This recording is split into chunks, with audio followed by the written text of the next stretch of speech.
excuse me, scones and raspberry jam. Your party, failing. What's in a name? MSNBC or MS Now has a show called The Best People.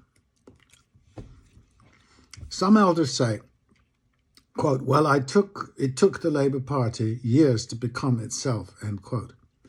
The tussling and the definings need time to sort out. Without a deep digging into it, the naturally undemocratic pith of leadership will take time to evolve. Corbyn might be perfect, a non-leader, a deferrer, a collaborator, an evolutionary stage who will need essentially the more conventional leader type that is Sultana nearby. I'm not sure. The habit of charismatic leadership, which I never really fully grasp, I don't buy it, any more than teenagers screaming at boy bands, can only go disastrously destructive. One direction, Mussolini, Hitler, or Trump. There is a famous story of Peter Brook, the massively renowned theatre director, who felt, after saying to his actors on day one, of course you all today know as much as I do about this play, that they whispered behind his back, who does he think he's kidding? He was probably on the level, denying his own expertness in an endeavor that would only show the expertness of his actors. That is the nature of the theatre. But they know better, and they will await his blocking and obey, avoiding accountability. Tradition-bound as theatre is, as a practice, it is chastening and heartening to know its directors are about 100 years part of the tradition, out of 2,500 years, and they have presided over its decline. The prob, to me, collects around our confusions about equality. Democracy is not essentially a nice way of doing elitism. That's what we do. Democracy, the way I see it, as invented, has no quarterback, no super talented chap or lady in charge. In reality, this is more fantasy than truth anyway. Behind every great person is a better secretary, I think the quote is. But we maintain the fiction. We don't give medals of honor to secretaries.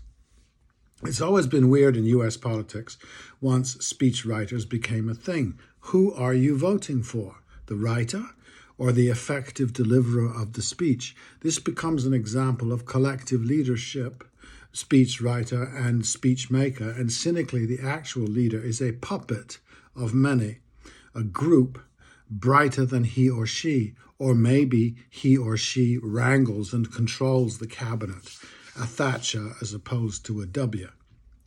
Neither is democratic, however. This crew forms an elite accountable only to itself. Solving the problem of getting elected, if truths were told, is much more about the charm and persuasiveness of the volunteers who go door to door than we admit. Probably the biggest factor is the commitment of the voter, how engaged they are on the issues, not only their own, but collective. The citizen's job is to be involved in the life of the polis, the whole dang thing. The politician is not a hero nor scapegoat. The citizenry is equal. If a person is stupid or stupider, almost never the case, they make their stupid case. The party system in Britain and the US has come to this anyway. Politics is conducted at the stupidest level, possibly by intelligent people. I would never know. The citizen who did not participate in the life of the polis in Athens was called an idiot. Literally, Athens, Greece. When a politician says something like, my constituents are only concerned about bread and butter issues, the price of groceries, the cost of education, you are halfway to fascism. There's a reason we have citizens who vote every 2 years but survive on a barely survivable income. They are called and they become lumpen. 'Twas not always thus. Somewhere in our evolving to the more perfect union, we have reconstituted serfdom. Universal education through high school, K through 12, was revolutionary, but imagining as we do today that high school means nothing and only the college educated can think is an instinctive return to serfdom. I hope your party doesn't fold because they don't sort out their leadership issues. Sultana walks and talks like a conventional leader, a dull speaker, buoyed by deep reserves of narcissism like all the rest. It is not really her fault. It is, as the Yanks say, systemic. Democracy is the hardest of the governing models, incredibly inefficient. Hours will be spent thrashing out.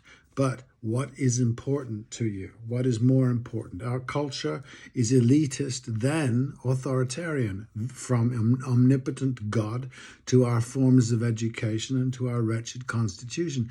Maybe this is the thrashing of your party, but the social moves that create the rise of Mamdani and your party, Bernie Sanders' anti-oligarchy movement, the Reform Party, maybe even MAGA.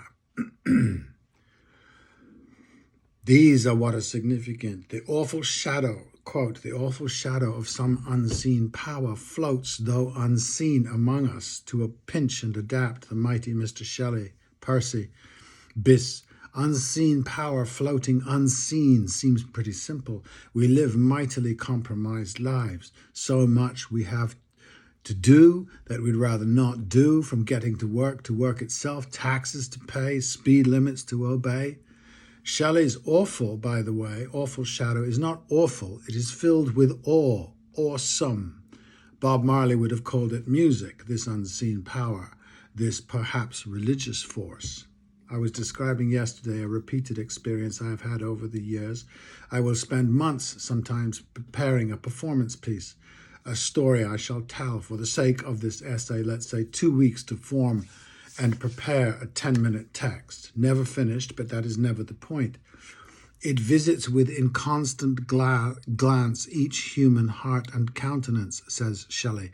This experience is universal, human, not particular or selective. It's not for the talented. It visits everyone in some form, and it is blissful, really. It might be a poem or a rebuilt car engine. We are engaged in something creative, and every new line learnt or written opens up other views and prompts new directions. This is a life, and we rarely lead it. I was describing this way, quote, to a friend in a drive yesterday, reflecting on the academic's life, how I hope scholars get stuck in studying quietly, the desk covered in resources, a bright light of focus on a new fossil or a piece of ancient text or a paragraph in a novel. The studier is transported and forgets to eat or sleep, like being in love, maybe. I think we all, each human heart and countenance, have a memory or a yearning toward this sublimation, and this yearning moves. It is the essential and necessity of religion. And when we are deprived of this action, we hunt it. We organize search parties, political parties maybe, to go and recover this most precious of grails. And if we are not trained and practiced in this seeking, if all we do is want it without the skills that should attend the want, we are corruptible. It isn't power that corrupts. Powerlessness corrupts. And political collective power can only be recovered by people personally empowered. Personal and then collective, not to be confused. You can't eliminate one ingredient and hope to arrive at the next.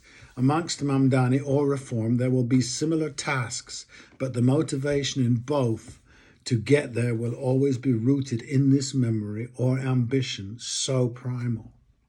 I hasten to add, the memory Reform imagines never happened. The stranger has always been among us. A strong tribe or culture has the courage to welcome them, not shut the door.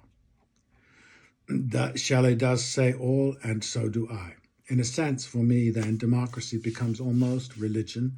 It demands the participant finds their thought and expresses it, has their say, unearths their poem, builds their engine, and brings it to the table. Try it.